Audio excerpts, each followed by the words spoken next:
Welcome back. The students at West are adjusting very well to all the safety precautions put in place to keep West staff, students, and families safe. I would like to thank the families for your patience and support during this unfamiliar time. Welcome back, West families. Thank you for tuning in this edition of the 4th grade West News. Today's first broadcast will be by Mrs. Sherry. We're using Google Classroom for in-person instruction and remote learners.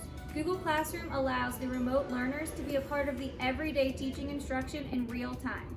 Homework will never be posted on Google Classroom unless you're instructed by your teacher otherwise. If you are a remote learner, all activities, assignments, and instructions will be posted using Google Classroom to follow and submit on a daily schedule.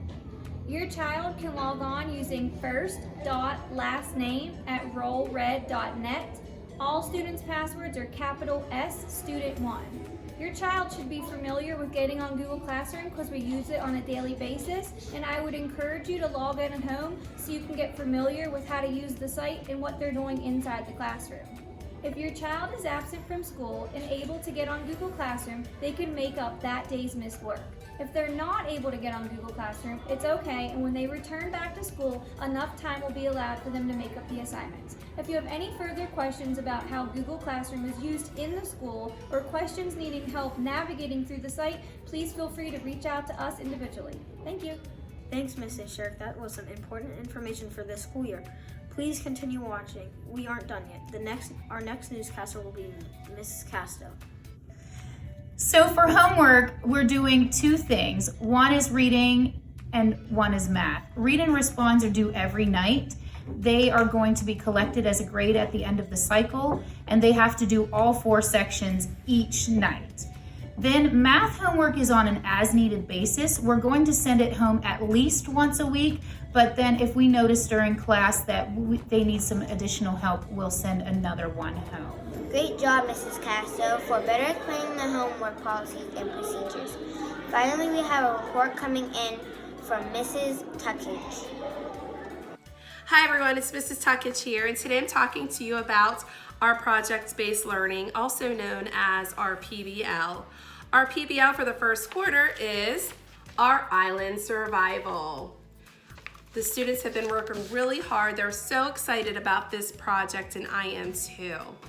The students will also be graded in 3 subject areas for this PBL, in language, science, and in social studies. We have been learning how to write journal entries. We have been learning how to research. The students are researching animals, animal habitats. They're also researching different landforms. They're learning how to read a map and to create a map. So all of their grades for the first quarter will be taken from this PBL in language, science, and in social studies. The final product will be a map that they have to create. Some students can create a 3D map, and some students can create a flat map. So the final product will be a map and their packet. Some students chose to use a hard copy and create the packet online or on a hard copy like this, okay? Either one, doesn't matter. So we are going to do a different PBL for each quarter, and the PBL will include language, science, and social studies. So I'm excited to see everyone's final work. Alrighty guys, see you later. Thank you, 4th grade teachers. This wraps up this edition for 4th grade news. Thanks for tuning in, and if you have any future questions, please contact your child's teacher personally.